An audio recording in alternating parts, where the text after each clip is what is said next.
Welcome to Penrose Learning, where we make understanding easy.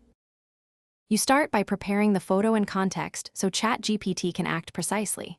First, upload the image and state the exact goal. For example, crop to 16, 9, boost exposure by 0.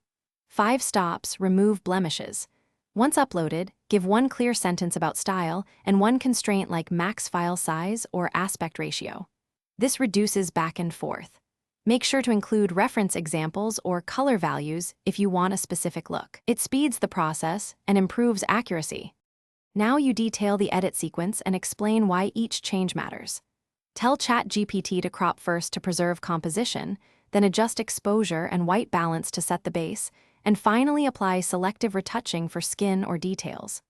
Once done, request a preview and ask for 2 variations so you can compare. Make sure to include numeric targets, percentages, or stops because they're precise. Without them, the model guesses. If you want consistency, reference a sample image or color hex. You finish by approving the final edit or asking for a last refinement with exact instructions. Describe any problem areas. For example, shadows too crushed, increase shadow detail by 15%, or skin tone too warm, reduce red by 10%. Once satisfied, export files in required formats and save an uncompressed copy for future tweaks. Troubleshooting tip: if edits drift, revert to the previous version and apply changes one at a time so you can identify which step caused the issue. Thanks for watching. If this was helpful, leave a like and consider subscribing. See you next time.